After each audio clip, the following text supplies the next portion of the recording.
Bonjour à tous, je pense que tous les participants ont pu nous rejoindre. Je vous remercie pour vous être connectés donc à ce webinaire consacré à l'avenant 9 à la convention médicale. Donc, il sera également disponible en replay. Donc, je suis Maël Stéphane, sous-directeur en charge de la santé à la CEPAM du Tarn et je suis accompagné de l'équipe du service accompagnement des professionnels de santé de la CEPAM du Tarn qui prend donc en charge l'organisation de ce webinaire. L'enjeu pour nous aujourd'hui, c'est d'apporter un éclairage particulier sur les mesures de l'avenant 9 avec un temps dédié donc, de présentation et des dispositions et de réponses donc, aux questions de la profession sur ces nouvelles mesures. Donc, cet avenant qui a été signé le 30 juillet 2021 traite principalement de quatre grands enjeux de santé. D'une part, le renforcement de l'accès aux soins pour les publics prioritaires, avec là des mesures relatives à la prise en charge des patients de plus de 80 ans en ALD ou des personnes vivant avec un handicap. Le deuxième grand enjeu, c'est celui de la mise en place d'une réponse organisée aux besoins de soins non programmés, donc le SAS, dispositif qui doit jouer un rôle très important pour l'orientation des patients ayant un besoin de soins urgents ou immédiats et qui est destiné à se mettre en œuvre dans les mois qui viennent.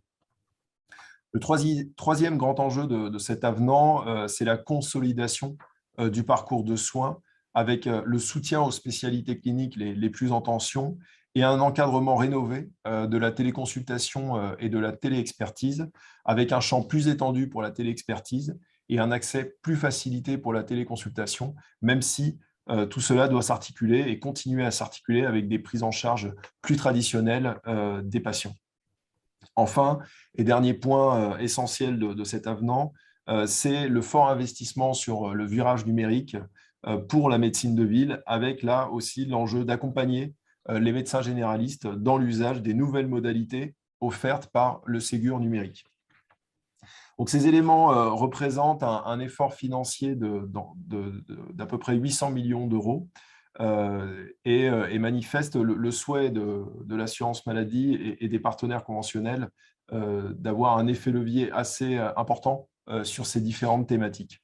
Donc, nous allons détailler à présent ces différentes mesures et donc je vais laisser la parole à l'équipe du service accompagnement des professionnels de santé de la CEPAM du Tarn, que je remercie d'avance pour ce travail de présentation et je vous souhaite un très bon webinaire. Bonjour Isabelle Rességuier, je suis déléguée de l'assurance maladie à la caisse primaire du Tarn.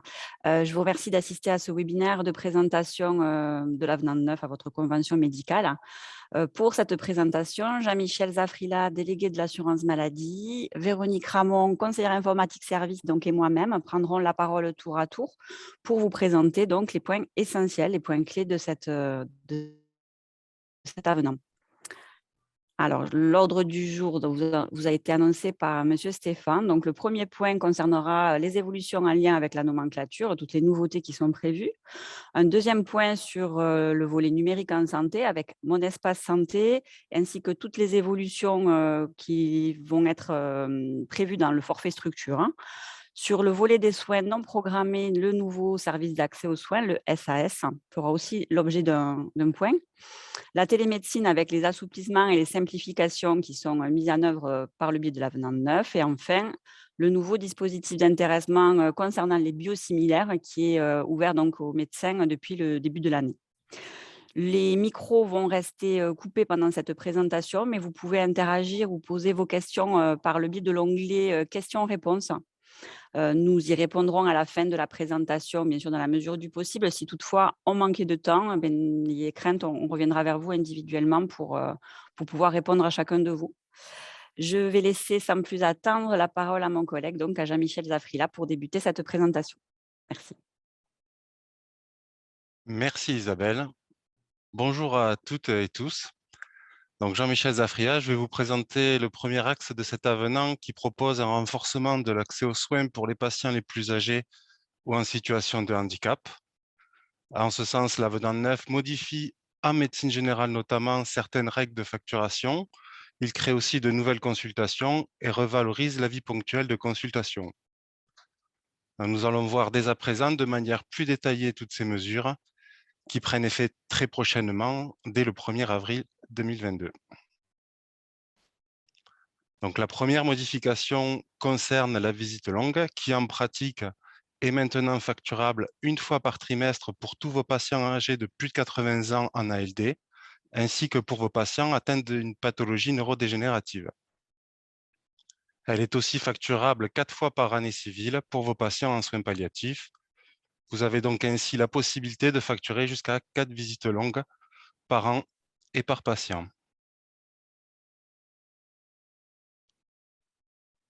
Comme vous pouvez le voir, la consultation de repérage des troubles de l'enfant prend dorénavant en compte l'ensemble des troubles du neurodéveloppement et les troubles de la relation précoce mère-enfant.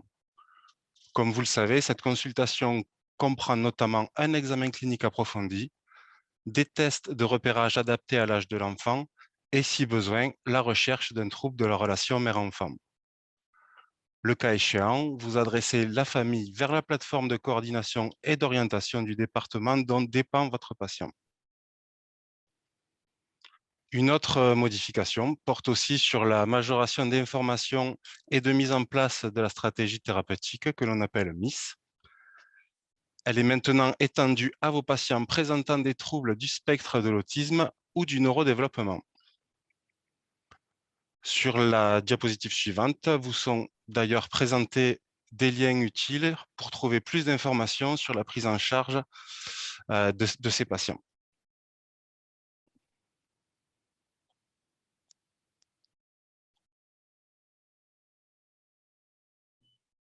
L'avenant 9 introduit la création d'une nouvelle consultation ASE qui vise à améliorer la prise en charge des enfants accompagnés par l'aide sociale à l'enfance. Elle permet notamment de prendre en compte la réalisation du bilan de santé et de prévention que vous réalisez lors de l'entrée d'un de vos patients dans ce dispositif.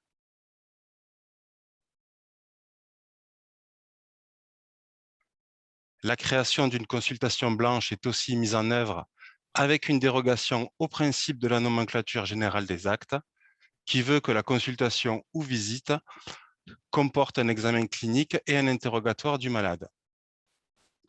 Vous pouvez donc réaliser cette consultation sans examen clinique lorsque votre patient atteint d'un handicap vous rencontre dans votre cabinet ou dans son futur lieu de consultation, afin que vous puissiez l'accoutumer à son nouvel environnement et préparer avec lui sa prise en charge médicale ultérieure. Cette cotation est aussi possible lorsque la consultation n'a pu être menée à son terme et différée du fait d'une manifestation aiguë du handicap de votre patient.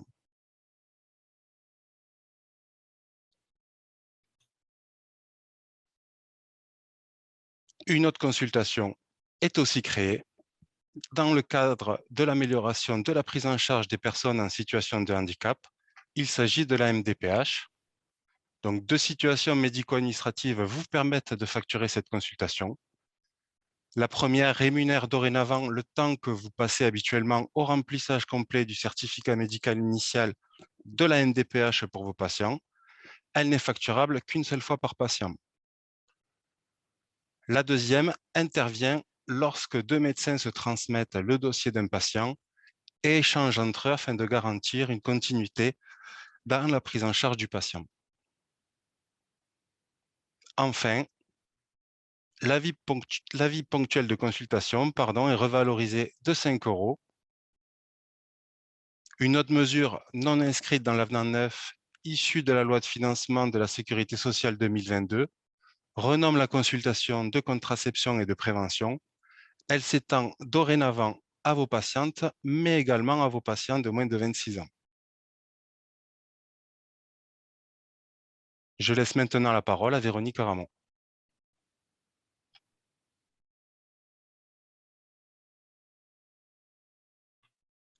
Bonjour à tous. Donc, un petit point sur le numérique en santé. Vos éditeurs de logiciels vous ont peut-être déjà contacté pour vous parler du référencement Ségur. Qu'est-ce que cela va vous apporter? La réponse est une utilisation simple et rapide de documents numérisés. Par exemple, cela va vous permettre d'intégrer des documents dans votre logiciel métier. Ou encore, vous donner la possibilité d'émettre certains documents, notamment le volet de synthèse médicale.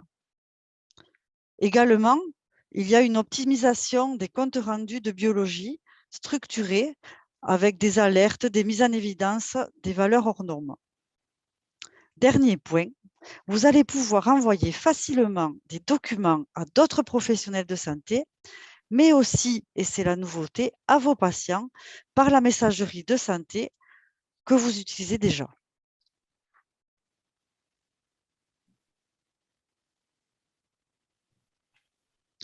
Pour procéder à cette mise à jour de votre logiciel, quelles sont les démarches à effectuer? En premier lieu, il convient de vous rapprocher de votre éditeur pour savoir si votre logiciel sera référencé Ségur. Et si tel est le cas, passez la commande avant le 15 juillet. Et ensuite, programmez l'installation, la mise à jour de cette version.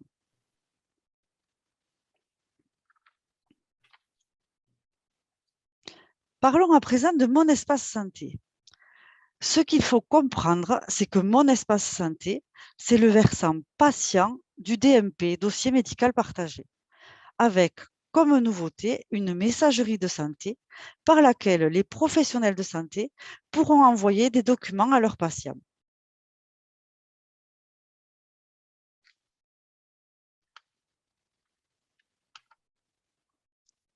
Rapidement, côté patient, comment ça se passe?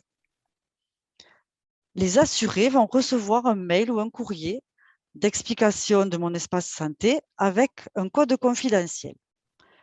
Soit ils l'activent directement, ou ils ne font rien, et 6 semaines après la réception de ce courrier, leur espace santé sera créé automatiquement. Ce qui signifie qu'une majorité de patients disposeront d'un dossier médical.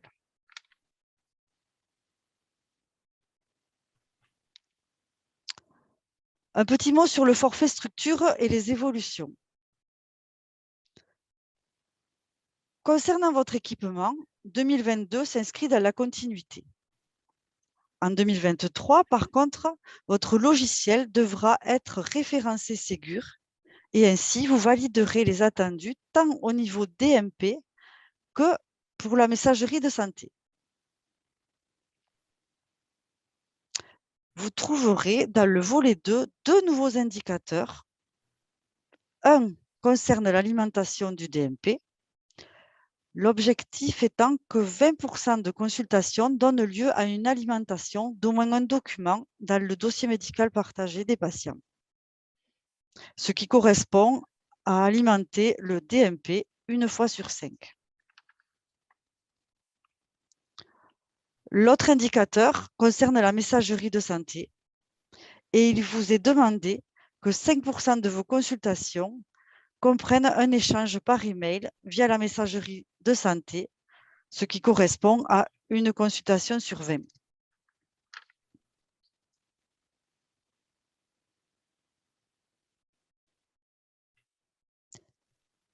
Au travers de votre messagerie sécurisée de santé habituelle, vous pourrez échanger avec vos patients. Mais en aucun cas, le patient peut vous contacter par mail. Il ne peut vous contacter par mail qu'à votre initiative et à tout moment, vous pouvez mettre fin à un échange.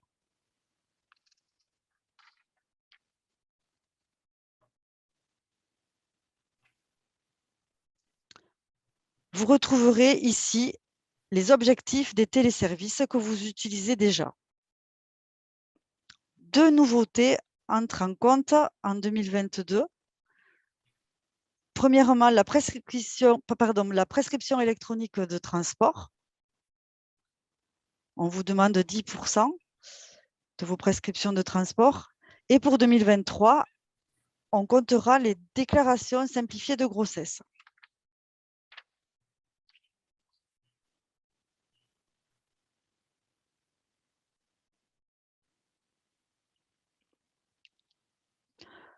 On va passer après rapidement sur des indicateurs qui vont prendre effet en 2023, comme l'usage de la e-prescription et également l'usage de l'application carte vitale. Mais soyez rassurés, nous reviendrons vers vous en temps et heure sur ces sujets.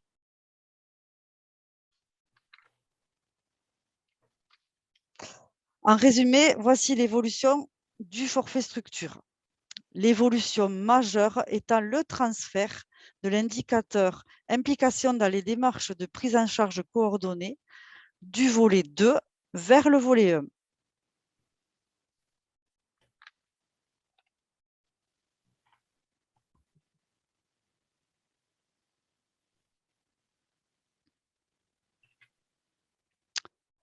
Hors forfait structure, vous pourrez également percevoir une fois un forfait pour l'alimentation du volet de synthèse médicale dans le DMP. Pour les volets de synthèse médicale de vos patients en ALD alimentés dans le DMP, vous percevrez une rémunération forfaitaire, rémunération différente selon la part de volets de synthèse médicale alimentés. La période prise en compte étant du 1er janvier 2022 au 30 juin 2023.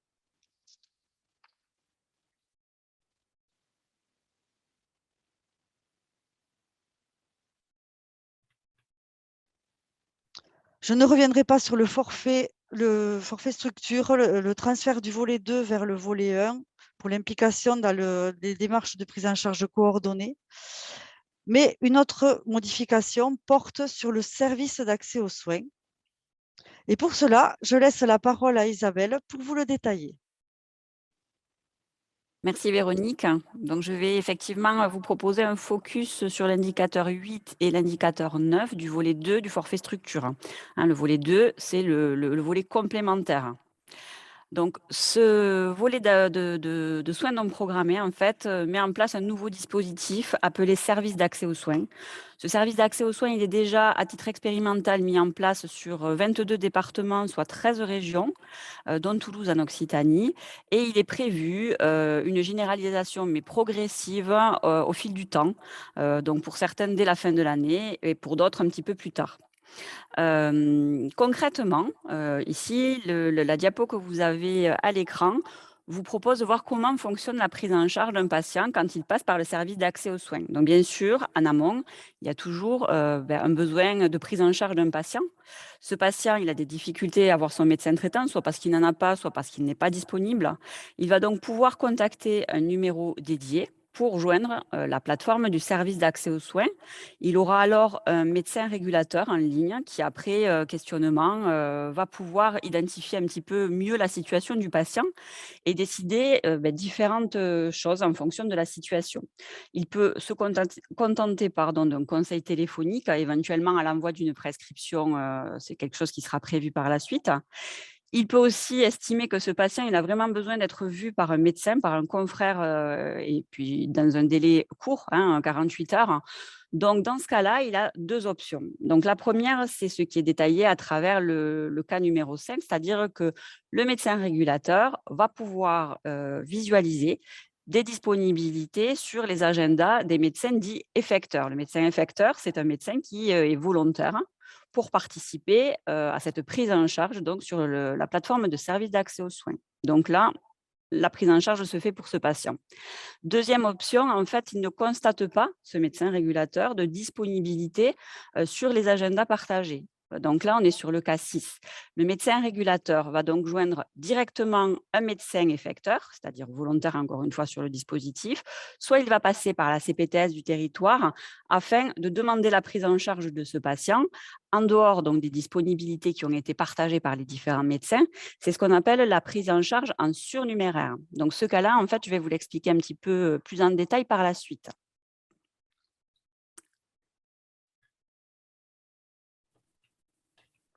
Alors, concrètement,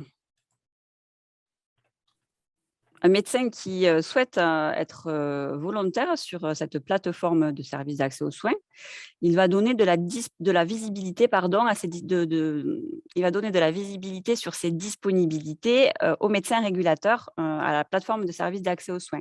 Pour donner cette visibilité sur ses disponibilités, il y a deux solutions. La première, il peut partager en ligne son agenda avec le médecin régulateur, ou bien il peut compléter via la plateforme du service d'accès aux soins 2 heures de créneau hebdomadaire de son choix, en fait. Dans tous les cas, il va s'inscrire sur la plateforme de service d'accès aux soins. Alors, s'inscrire de façon individuelle, en renseignant certaines choses personnelles.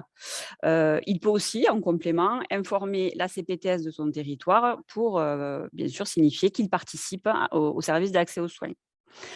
Dans la mesure où le médecin a réalisé ce que je viens de vous décrire, il valide l'indicateur 8 du volet 2 du forfait structure. Il n'a pas d'autre démarche à faire. Le paiement se fait automatiquement, comme chaque fois pour le forfait ROSP, c'est-à-dire à N+1.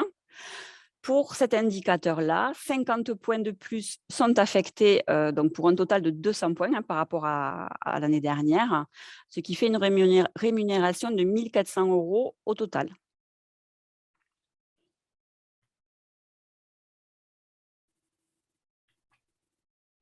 Alors, je vous ai parlé tout à l'heure du cas où il n'y a pas de disponibilité constatée sur les agendas par le médecin régulateur et que les médecins effecteurs ou la CPTS, en fait, prend en charge le patient en plus de ces disponibilités, soit en prise en charge surnuméraire. Le surnuméraire, ça veut dire qu'en fait, le médecin va pouvoir coter sa consultation de référence, qu'un code traceur sera affecté à chacune des consultations réalisées dans ces conditions, afin de permettre, à l'issue de chaque trimestre, de comptabiliser le nombre de consultations donc en surnuméraire réalisées par le médecin et au fil de l'année, additionner chacun de ces forfaits sur les différents trimestres pour permettre le paiement annuel, là aussi, de cet indicateur 9 qui interviendra comme l'indicateur 8 au moment du paiement du forfait structure à N+1, début du second trimestre en général. Alors, juste pour être un petit peu plus précise, vous avez un tableau qui récapitule, en fait, justement, en fonction du nombre de consultations réalisées en surnuméraire, la rémunération forfaitaire due pour le trimestre. Donc, au minimum, entre 5 et 15 consultations en surnuméraire sur un trimestre, 70 € dus. Pour plus de 45 consultations en surnuméraire, là, on est sur un forfait de 630 € dus sur ce trimestre-là. Voilà comment est validé cet indicateur 9 du volet 2 du forfait structure.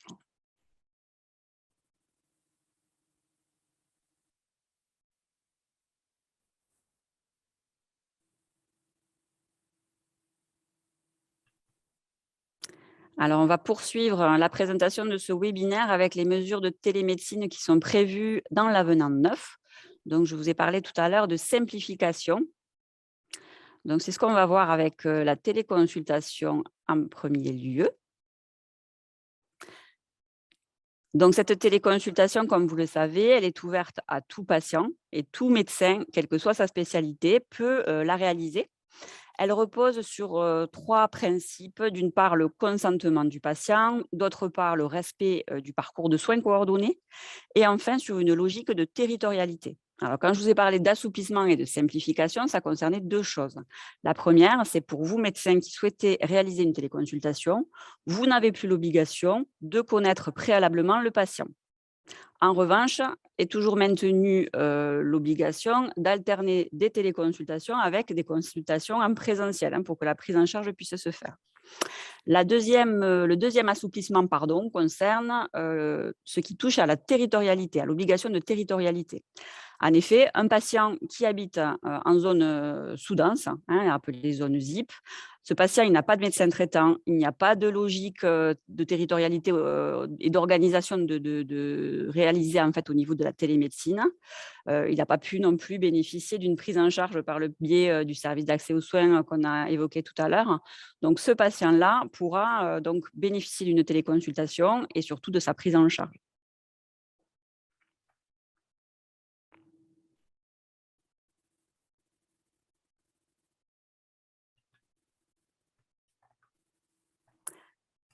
Le second volet donc, de la télémédecine, c'est la téléexpertise. Alors, sur la téléexpertise, tout médecin, tout professionnel de santé, en fait, peut solliciter une téléexpertise de la part d'un confrère, toutes spécialités confondues.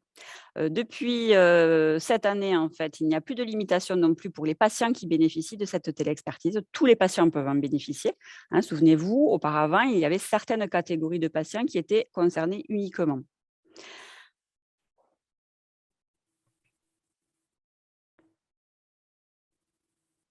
S'agissant maintenant des conditions, 4 téléexpertises peuvent être réalisées par an et par patient.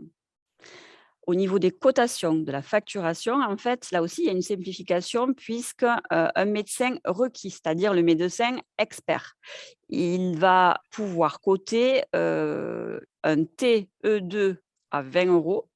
Là aussi, pour mémoire, auparavant, il y avait 2 niveaux de téléexpertise qui donc sous-entendaient 2 cotations distinctes. Donc aujourd'hui, c'est fini, une seule cotation, le TE2 à 20 €. Pour le médecin requérant, c'est-à-dire celui qui sollicite la téléexpertise auprès de son confrère. Auparavant, en fait, il n'avait pas la possibilité de coter lui-même justement qu'il était médecin requérant. Ça se faisait par le biais d'un forfait et c'était mentionné par le médecin requis. Aujourd'hui, c'est fini. Le médecin requérant peut coter un RQD à 10 €. Voilà, donc c'est quand même plus confortable pour le médecin requérant. Donc tout ceci entre en vigueur le 1er avril 2022, c'est ce que je vous ai dit pour cette année. Dernière chose à avoir en tête concernant la télémédecine, le télésoin en général, un forfait avec un quota en fait est mis en place depuis cette année et sera suivi sur l'année civile. 20% de télésoins, c'est-à-dire téléexpertise plus téléconsultation, sont possibles en réalisation pour les médecins donc, qui en pratiquent sur l'ensemble du total des actes cliniques et techniques qu'ils réalisent. Donc, afin de suivre ce forfait, vous pourrez aller sur votre compte Amélie et ce à partir du second semestre de cette année et vous aurez en visualisation donc où est-ce que vous en êtes de ce quota de 20% fixé.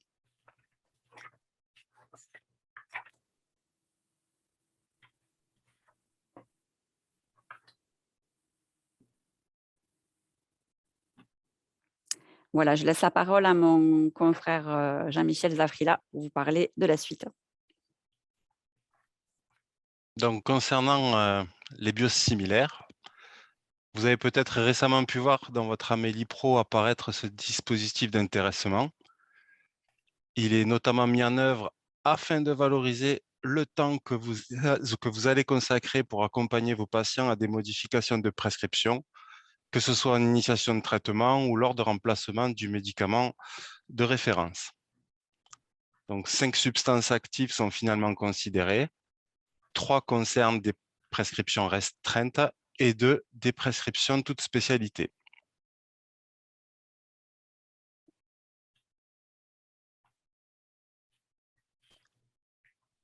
Donc, comme vous pouvez le voir, les modalités de rémunération que vous découvrez maintenant sont essentiellement basées sur une redistribution de l'économie générée qui sera partagée entre les médecins libéraux et l'assurance maladie. En d'autres termes, plus les prescriptions de médicaments biosimilaires augmenteront, plus la contrepartie financière reversée sera importante. Donc, il est temps de vous dire au revoir. Ce webinaire se termine. Nous vous remercions de l'avoir suivi, de l'intérêt que vous y avez porté. C'est ce qu'on voit en tout cas à travers toutes les questions que ça a suscité chez vous. Je ne vais pas répéter ce que vient de dire Madame Marie, en fait, concernant l'accompagnement qui est réservé aux professionnels, donc qui a déjà commencé pour certains, qui va se poursuivre jusqu'à la rentrée pour les autres. Donc, d'une part, sur le volet numérique avec vos conseillers informatiques services et d'autre part, sur tous les points complémentaires avec les délégués de l'assurance maladie. Lors de cet échange, ça sera l'occasion de faire un point précis sur vos situations, que ce soit sur justement le forfait structure avec le transfert de l'exercice coordonné du volet 2 au volet 1 qui peut susciter des questions, voire des inquiétudes. Voilà, toutes ces évolutions, ces changements vont se faire en respectant en fait des étapes et au fil du temps de façon claire. Donc, c'est comme ça qu'on va les appréhender avec vous et vous accompagner au fil de l'eau pour que ce soit quelque chose de plus facilitant pour vous. Voilà. Je termine en vous précisant que ce webinaire va être disponible sur la chaîne YouTube de l'assurance maladie de la Caisse primaire du Tarn. Ça sera prochainement et vous en serez informé par mail. Vous aurez un lien qui vous permettra en fait d'aller le visualiser. Donc, merci encore pour votre attention et au revoir.